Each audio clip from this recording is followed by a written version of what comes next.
그리스도 예수 안에 사랑하는 새순 가족 여러분, 너무 큰 것은 우리 눈에 보이지 않습니다. 너무 큰 소리도 우리 귀로는 들을 수가 없지요. 그것은 하나님께서 주시는 것들 역시 마찬가지가 아닐까 그런 생각하게 됩니다. 하나님의 우리를 향한 그 큰 사랑은 우리 눈에 보이지 않습니다. 그 사랑하신다는 말씀 늘 하지만 우리 귀에 들리지 않습니다. 그래서 하나님이 우리를 얼마나 사랑하시는지, 우리를 얼마나 귀하게 여기시는지, 어떻게 용서하셨는지, 구원이 무엇인지 우리는 알지 못하는 것입니다. 하나님의 용서도 마찬가지지요. 하나님의 용서가 얼마나 큰지, 우리를 용서하시기 위해서 어떤 대가를 치르셨는지 우리는 볼 수도 들을 수도 없기 때문에 우리는 그 마음을 다 헤아리지 못하는 것 같습니다.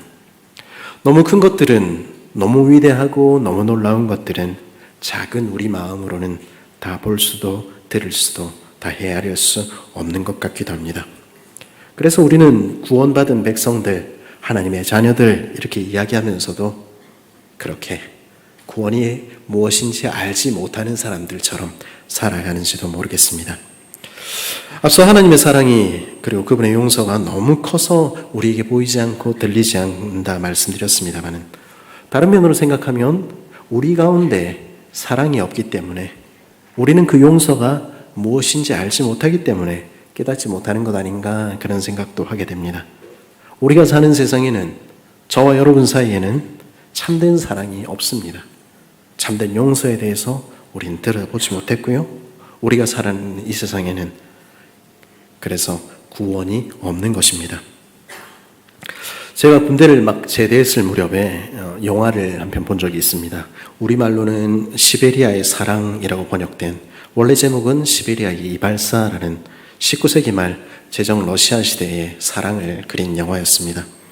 많은 인상적인 장면이 있었는데요, 그 중에 하나가 이런 것이었습니다. 부활절 전 예수님의 고난을 기리는 사순절이 있지 않습니까? 근데 그 사순절이 시작되기 전 바로 마지막 주간에 온 동네 남정네들이 서로 다 같이 모여서 치고받고 주먹으로 싸움을 벌이는 것입니다. 그동안 내가 감정이 상했던 것들, 저놈 자식 꼴보기 싫었던 것들, 미웠던 것들, 불만, 그 모든 것들을 담아서 온 동네 사람들이 우통을 까고 싸움을 벌이는 것입니다. 여기서 맞고 저기서 터지고, 이놈도 때리고 저놈도 쥐어받고, 한참 그렇게 싸우다 보면 나중에는 힘이 없어가지고 다 널브러지게 되는 것이죠. 그런데 그렇게 널브러진 그들 위로 주일의 시작을 알리는 교회 종소리가 울리게 되는 것입니다. 땡, 땡, 땡. 근데 그러면 서로 그렇게 다투었던, 눈탱이가 밤탱이가 되었던 그 사람들이 서로 얼싸안으며 말하는 것입니다. 그리스도의 이름으로 날 용서해 주십시오. 그렇게 말하면 상대도 이야기하는 것이죠. 내가 당신을 용서합니다. 하나님께서도 당신을 용서하시길 바랍니다. 그러면서 한 해의 모든 앙금들, 지난 한 해 우리가 가졌던 모든 죄 떨어내고 서로를 용서하는 것이죠. 동방 정교회, 그 중에서도 조지아 정교회의 용서의 일요일이라는 의식의 한 장면이었습니다. 그 장면이 유독 제 기억에 그렇게 뚜렷이 남아있는 이유는 저는 그런 용서를 잘 보지 못했기 때문이다 하는 생각하게 됩니다.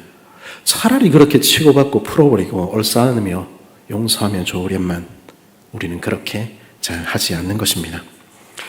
우리는 용서를 이야기하고 사랑을 이야기하는 교회 안에 있습니다만은 우리 안에 정작 용서 없고 사랑이 없을 때가 얼마나 많은지 모르겠습니다. 더 이상 그 일에 대해서 말은 하지 않지만 그 원한은 풀지 않을 때가 우리 많이 있는 것입니다. 오래전에 나한테 했던 일들, 내 마음에 들지 않았던 그 모습들, 우리는 그것을 두고두고 마음속에 차곡차곡 쌓아놓는 것이죠. 그리고는 기회가 생기면 걔는 원래 그런 애였어. 그 사람 겉으로는 멀쩡해 보여도 사실 어떤 인간인지 알아? 뒤에서 험담을 늘어놓기도 하고, 한 교회에서 수십 년을 같이 신앙생활해 왔으면서도 서로를 향해서 웃어주며 눈길 한번 주지 않을 수도 있는 것입니다. 우리 주님 마태복음 6장에서 주님 가르쳐주신 기도 드리고 난 다음에 뭐라고 말씀하셨습니까? 너희가 사람의 잘못을 용서하면 너희 하늘 아버지께서도 너희 잘못을 용서하시려니와 너희가 사람의 잘못을 용서하지 아니하면 너희 아버지께서도 너희 잘못을 용서하지 아니하시리라. 주님 그렇게 말씀하신 것입니다. 우리 주님의 말씀이 이렇게나 분명한데도 우리는 우리의 죄를 고백하지 않습니다. 그리고 서로 용서하지 않는 것입니다. 하나님의 사랑에 대해서, 하나님의 용서에 대해서 말하는 공동체가 때로는 가장 사랑이 없고 가장 용서가 없을 수 있는 것이죠.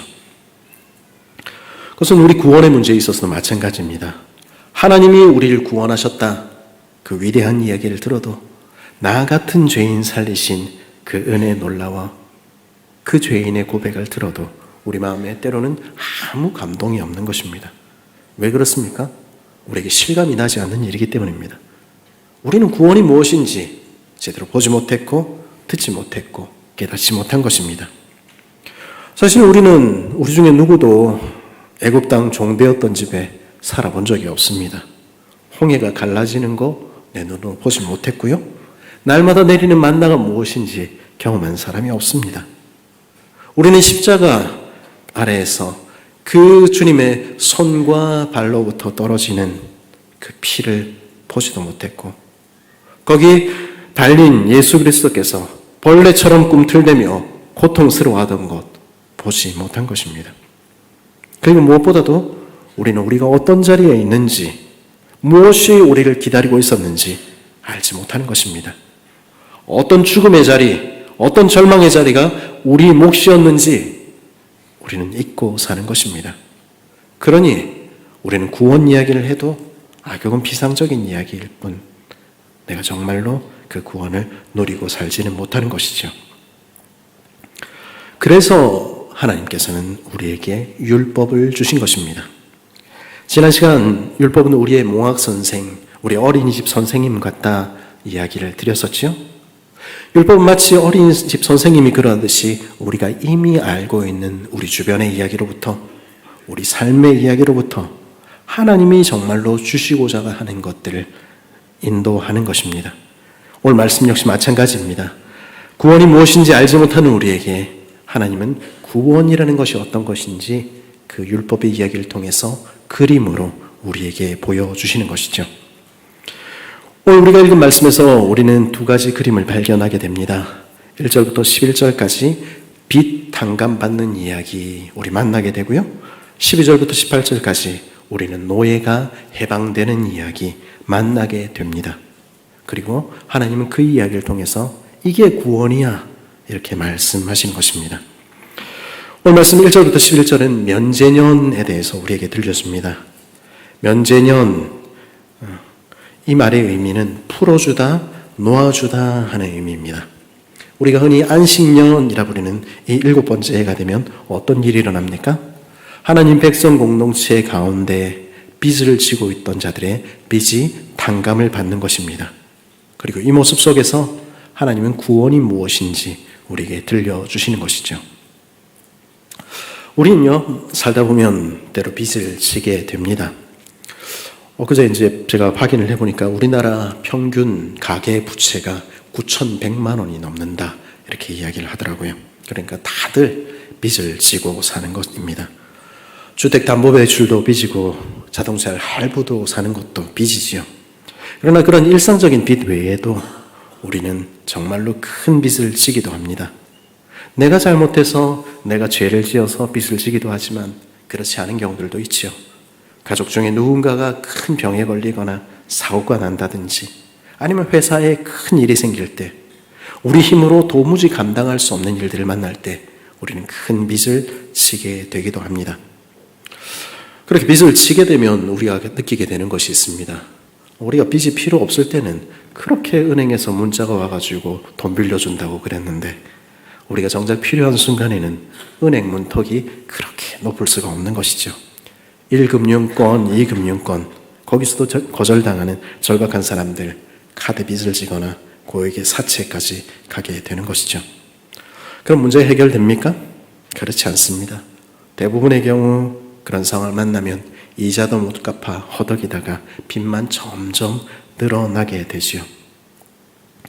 지금은 파산이나 개인회생 등 쉽고도 쉽지는 않습니다만 국가가 구제해주는 절차가 있습니다만 과거에 그것조차 없을 때 그때는 정말 아무도 도울이 없는 극한 상황에 몰리게 되는 것입니다. 그런 날의 빚은 단지 돈이 아닙니다. 빚은요, 그리고 빚이 가져다주는 벗어날 수 없는 가난은요, 그 삶 전체를, 그 가정 전체를 위축시키고 주변과의 관계를 무너뜨리고 그 마음마저 무너뜨리는 무서운 실체입니다. 스스로의 힘으로는 도무지 벗어날 수 없는 빚도 있는 것입니다. 그래서 그 빚을 갚지 못해 밀항선을 타고 야반 도주해서 수십 년의 세월이 지나 그때 두고 간 어린 자녀가 이제 자라서 결혼할 나이가 되어도 그 자리에도 참석하지 못한 부모의 이야기를 저는 알고 있는 것입니다. 그런 모습을 가리켜서 성경은 종된 상태, 노예된 상태라고 말하기도 합니다. 오늘 말씀 12절 18절에 등장하는 노예는 그렇게 감당할 수 없는 빚의 결과입니다. 아무리 노력해도 그 빚을 갚을 수 없는 이들, 과거에 어떻게 합니까? 그러면 자기 몸을 파는 것입니다. 우리는 노예가 없는 시대를 살고 있지요. 그래서 노예가 무엇인지 짐작도 할 수 없습니다. 하지만 노예는 사람이 아닌 것입니다. 근대 이르기까지 프랑스에서의 노예의 정의는 말하는 가구였습니다. 왜 그렇습니까? 그들은 자기 마음대로 할 수 있는 것이 아무것도 없기 때문입니다. 우리도 때로는 직장에서 내가 원치 않는 일들을 해야 하기도 하고 모욕을 당하기도 합니다.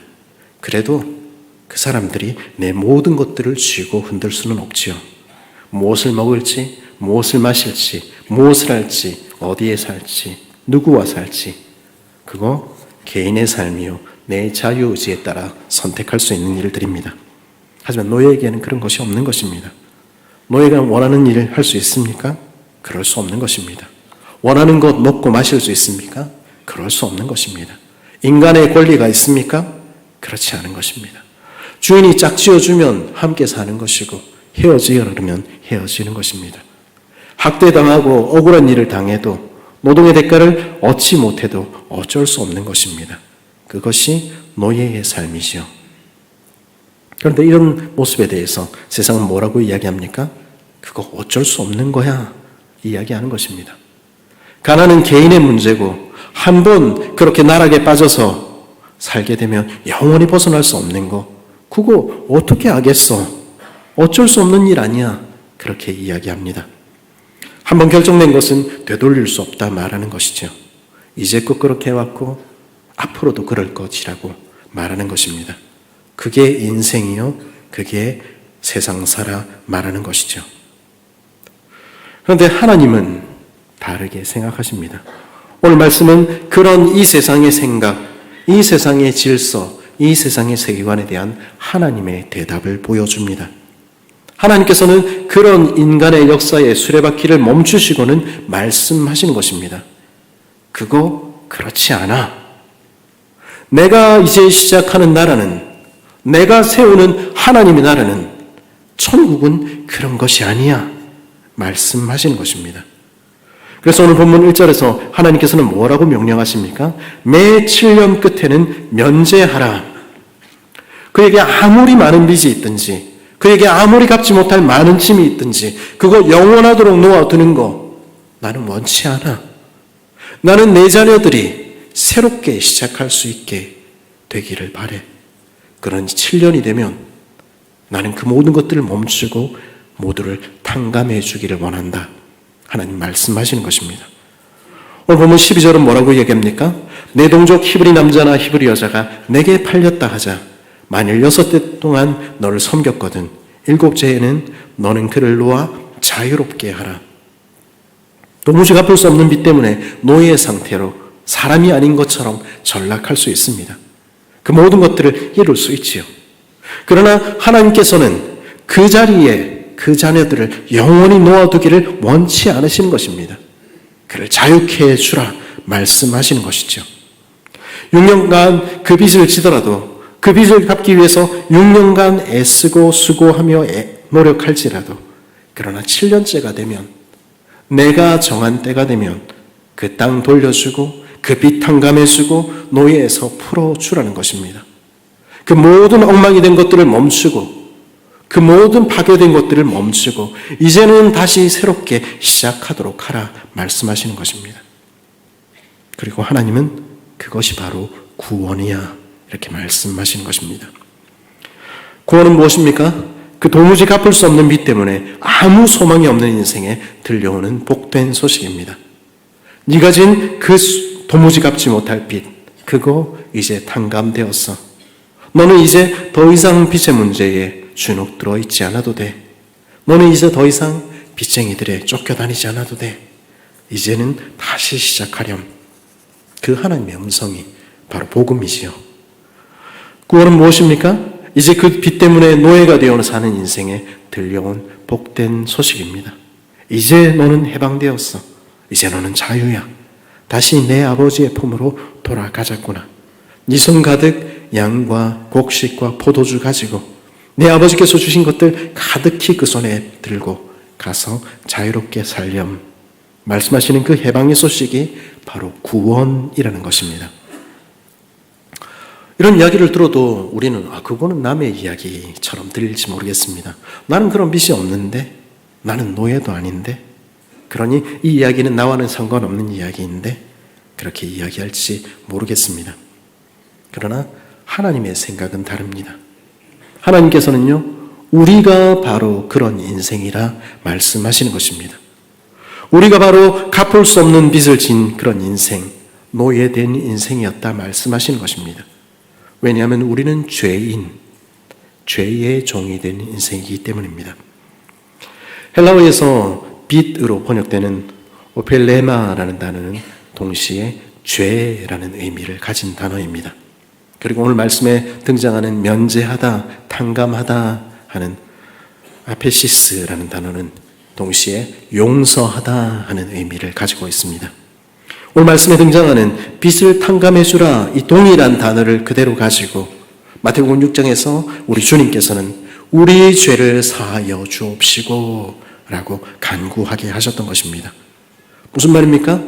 우리는 갚을 수 없는 빚을 진 도무지 용서받을 수 없는 죄인, 죄의 종이었다는 것입니다.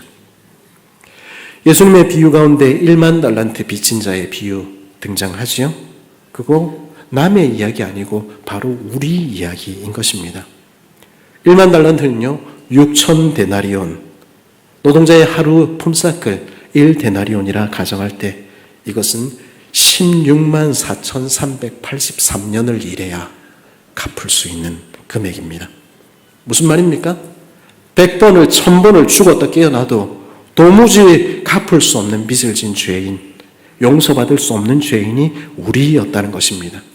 그게 우리 죄라는 것입니다. 그런데 어떤 일이 일어났습니까? 하나님께서 다 탕감해 주신 것입니다. 이제 그 수많은 그 무서운 죄는, 빚은 내가 다 해결했으니 이제 너는 새로운 인생을 살렴. 우리 자비하신 하나님께서는 그렇게 말씀하셨다는 것입니다. 하나님은 우리가 어떤 존재였다 말씀하십니까? 우리는 죄의 종이었다 이야기합니다. 죄의 노예가 되어, 노예가 그러듯이 죄 가운데 태어나서 죄 가운데 살다가 죄 가운데 죽을 수밖에 없는 것이 저와 여러분의 운명이었다 말씀하시는 것입니다. 아니, 나뿐 아니라 내 자녀와 내 자녀의 자녀까지 그렇게 살다 죽을 수밖에 없는 것이, 그게 우리 인생이었다 이야기하는 것이죠. 그러나 하나님 이제 뭐라고 말씀하십니까? 그러나 내가 그 삶에서 너를 구원했어 말씀하시는 것입니다. 너를 해방시켰고 이제 너희 두 손 가득 선물을 채워주마. 너는 이제 성령을 받은 하나님의 자녀가 아니니 네가 부르기만 하면, 네가 하늘을 향해 손을 들기만 하면 내가 응답할게 말씀하시는 것입니다. 그게 내가 너희에게 준 구원이야 이야기하시는 것이죠. 그런 우리가 잊지 말아야 할 것이 있습니다. 그런 우리가 절대 잊어서는 안 되는 것이 있습니다. 그것은 이 구원이 어떻게 이루어졌는가 하는 것입니다. 우리가 얻은 이 구원은 어떻게 이루어졌습니까? 오늘 율법이 다 말하지 않은 것을 선지자 이사야는, 그리고 복음서는 우리에게 들려줍니다. 우리 주님께서 나사렛 회당에서 설교하신 이사야의 말씀 이렇게 이야기하지요. 주의 성령이 내게 임하셨으니 이는 가난한 자에게 복음을 전하게 하시려고 내게 기름을 부으시고 나를 보내사 포로된 자에게 자유를, 눈먼 자에게 다시 보게 함을 전파하며 눌린 자를 자유롭게 하고 주의 은혜의 해를 전파하게 하려 하심이라 하였더라. 하나님께서는요, 우리의 빚 갚는, 빚을 탕감받는 날을, 우리가 해방되는 날을, 그 은혜의 해를, 그 희년을 그 백성인 우리에게 주시기를 간절히 원하셨습니다. 도무지 용서받을 수 없는 죄인을 그분은 사랑하셨고 죄의 종으로 죽어야 마땅한 그들을 구원하기를 간절히 원하셨다는 것입니다. 그래서 어떻게 하셨습니까? 그래서 그 아들을 보내신 것입니다. 저와 여러분은 대가 없이 용서된 것이 아닙니다. 그 모든 무서운 빚을 대신 지시고 그 모든 용서받지 못할 죄를 대신 지시고 십자가에 달려 돌아가신 그 아들 때문에 우리의 죄가 사해진 것입니다. 죄의 종이었던 우리가 그저 해방된 것이 아닙니다. 우리를 죄의 종에서 자유케 하시기 위해서 하나님의 아들이 우리와 같이 종이 되셨고 십자가에 달려 돌아가신 것입니다. 그분이 종이 되심으로, 그분이 낮아지심으로, 그분이 죽기까지 복종하심으로 우리가 자유케 되고 해방되어 하나님의 아들들, 하나님의 딸들이 된 것입니다. 우리는 우리가 얻은 이 구원이 얼마나 값진 것인지 알고 있습니까? 그 값진 구원을 얻은 사람답게 그래서 우리는 살고 있습니까? 하나님께서는 그 사실을, 그 구원이 얼마나 대단한 것인지를 알기를 원하신 것입니다. 그래서 우리가 구원받은 공동체, 그 구원을 얻은 공동체로 살 뿐 아니라 이 세상을 향해서 그 하나님의 구원이 무엇인지 보여주는 구원의 공동체가 되어주기를 바라신 것입니다. 그래서 온 세상이 주께 나아오기를, 그 빛을 보고 주께 돌아오기를 원하신 것입니다. 그것이 하나님께서 이스라엘을 세우시고 이 율법을 주신 이유, 그것이 우리를 하나님 나라의 백성 삼으시고 교회로 만드시고 오늘도 우리에게 이 말씀을 하시는 이유입니다. 오늘 세상은 하나님이 없다 이야기합니다. 세상은 하나님을 보지 못합니다. 왜 그렇습니까? 원래 보이지 않는 크신 하나님이기 때문입니까? 물론 그렇지요. 그러나 단순히 그 이유 때문만이 아닙니다. 하나님을 보여주어야 할 우리가, 하나님의 구원이 무엇인지 증거해야 할 교회가 하나님이 어떤 분이신지 우리 삶을 통해서 보여주지 못하기 때문에 세상은 하나님이 계시다고 믿지 못하는 것입니다. 돈이 전부라 이야기하며 내 돈은 결코 포기하지 못하는 것이 예나 지금이나 이 세상이지요. 그런데 그 세상 가운데 사는 우리에게 하나님은 우리에게 어떻게 명령하십니까? 7절 보십시오. 내 하나님 여호와께서 내게 주신 땅 어느 성읍에든지 가난한 형제가 너와 함께 거주하거든 그 가난한 형제에게 내 마음을 완악하게 하지 말며 내 손을 움켜쥐지 말고 반드시 내 손을 그에게 펴서 그에게 필요한 대로 쓸 것을 넉넉히 구워주라. 제가 본 한 주석은 이 부분에서 이렇게 적고 있었습니다. 이 말씀은 우리 마음 가운데서 가난한 사람들을 무시해도 좋을, 가난한 사람을 돌보지 않아도 좋을 합리적이고 지적인 이유들을 생각해내지 말라는 뜻입니다. 그저 도우라는 것입니다. 그저 나누라는 것이죠. 이 명백한 명령에도 불구하고 우리는 왜 나눌 수가 없습니까? 그것은 이유는 간단합니다. 우리는 하나님을 믿지 않기 때문입니다.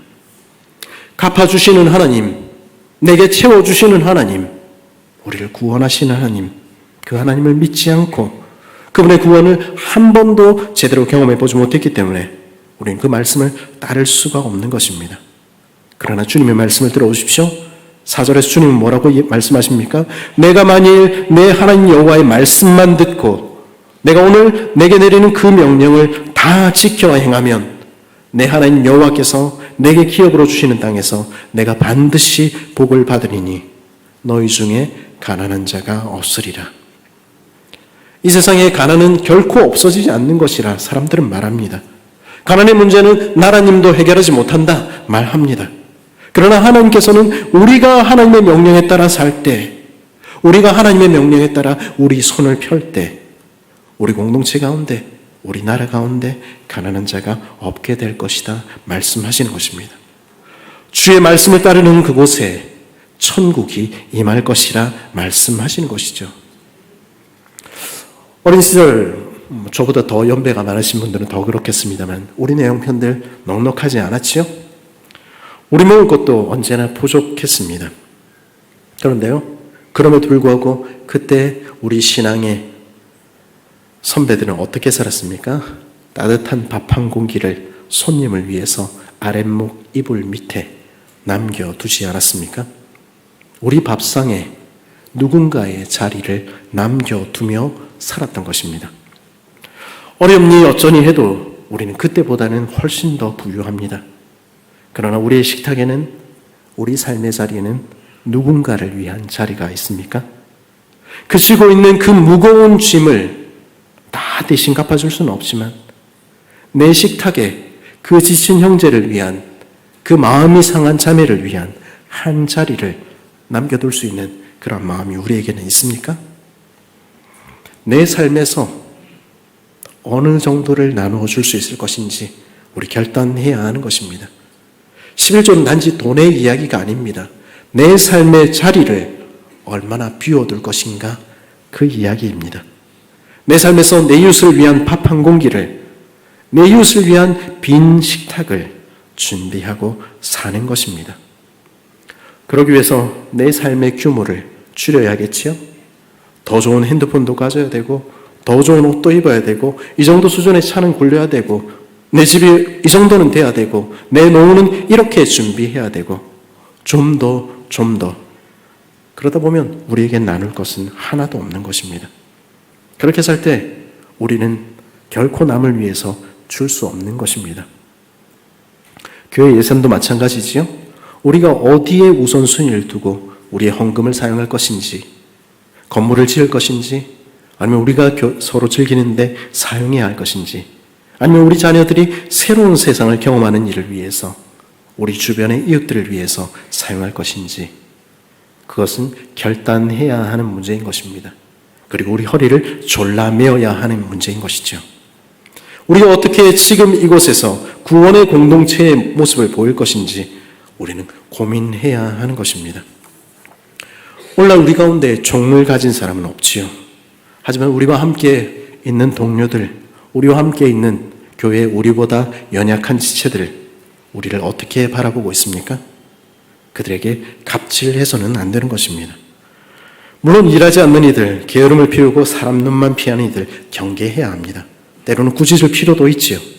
그러나 나의 편리를 위해서, 나의 이익을 위해서, 내 위신을 세우기 위해서 그렇게 이용해서는 안 되는 것입니다. 그 인격까지 모욕할 수는 없는 일이지요. 마땅히 그에게 주어야 할 것, 주어야 하는 것입니다. 사람들이 어떻게 하는데, 주변이 어떻게 얘기하는데, 우리 하늘 아버지께서 우리를 어떻게 대하셨는지 기억하는 사람들, 그 사람들이 하나님의 백성인 것입니다. 하늘 아버지께서 우리를 어떻게 용서하셨는지, 하늘 아버지께서 우리를 어떻게 선대하셨는지 그것 기억하며 그 손 가득 채워주고 그도 하나님 닮은 사람 되도록 위하여 기도하며 세워가는 사람들, 그 사이에 그들이 모인 곳에 천국이 임하는 것입니다. 여러분들 가운데 오래 신앙생활을 하신 분들은 또 들어본 이야기겠습니다만은 1883년도에 함경도에 서상륜이라는 분이 살고 계셨습니다. 당시에 20대 중반이었던 이분은 예수님을 믿게 되고 자신의 동생과 함께 자기 집에 소래교회라는 교회를 세우게 되었죠. 그리고 자기 집에서 일하고 있던 자기보다 한 9살 어린 10대의 모습 이자익에게 성경을 가르치고 복음을 전하고 그리고 그를 형제로 아껴주고 나중에는 머슴에서 풀어 자유롭게 해 주었습니다. 그리고 십수년의 세월이 지났습니다. 그리고 자신이 세운 소래교회에서 장로 임직을 하는데 이 30대 초반의 모습이었던 이자익이 신분도 훨씬 높고 나이도 10살이나 많은 주인인 서상륜 어르신보다 먼저 장로로 임직을 받게 된 것입니다. 다들 당황을 했죠. 이 일을 어떻게 하나. 근데 이 옛 주인이던 이 서상륜이라는 어르신은 하나님께서 이 귀한 분을, 가장 적합한 분을 우리 가운데 세우셨다 말하며 먼저 축하해 주며 먼저 격려해 주었습니다. 그리고 이 모습이었던 이자익 장로님은 평양 대부흥의 주역이 되었고 목사가 되어 그 땅을 하나님 나라 만드는 데 사용되었던 것입니다. 그렇게 서상륜 어르신이 그렇게 나누는 그곳에, 하나님의 말씀을 따라 사는 그곳에 천국이 임했던 것입니다. 그것이 주의 말씀을 따라 살아가는 구원의 공동체에 일어나는 일입니다. 그리고 하나님은 저와 여러분도, 우리도 그런 공동체, 하나님의 구원이 무엇인지 보여주는 공동체 되어주기를 간절히 바라시는 것입니다. 그리스도에서 사랑하는 새순가족 여러분, 우리는 구원이 무엇인지 알고 있습니까? 우리는 우리가 너무도 큰 빚을 탕감받은 죄인들, 그리스도께서 종이 되시고 십자가에 달리심으로 자유케 된 하나님의 사랑받는 자녀라는 사실을 알고 있습니까? 하나님께서는 용서받은 죄인인 우리가 구원을 받았다 고백하는 구원받은 공동체로 살 뿐 아니라 구원을 보여주는 공동체로 살기를 원하시는 것입니다. 우리가 우리에게 죄 지은 자를 사하여 주기를 원하시며 우리 형제들을 살리는 삶 살기를 원하시는 것입니다. 우리가 그렇게 구원의 공동체로 살아갈 때 우리는 세상에 하나님의 구원이 무엇인지 보여주게 될 것입니다. 그리고 그뿐 아니라 우리는 하나님이 우리에게 주시고 싶어 했던 구원이 무엇인지, 하나님이 누구신지 더 알게 되는 것입니다. 우리가 구원의 공동체로 살아갈 때 우리는 빚을 탕감하여 주시며 우리를 선대하신 하나님에 대해 더 알게 될 것입니다. 우리 손 아래에 있는 사람들을 함부로 대하는 대신에 그들을 섬기며 그들이 나와 같은 사람 되기를 구하며 바라며 섬겨갈 때 우리는 종이었던 우리를 해방시켜서 자기와 같은 하나님의 아들들이 되게 하신, 그리고 자기와 같이 천국을 유업으로 얻을 상속자 되게 하신 우리 주 예수 그리스도의 사랑에 대해서 비로소 깨닫게 될 것입니다. 그런 구원을 누리며 경험하며 살아가는 구원의 공동체 새순 식구들 되기를 간절히 바랍니다.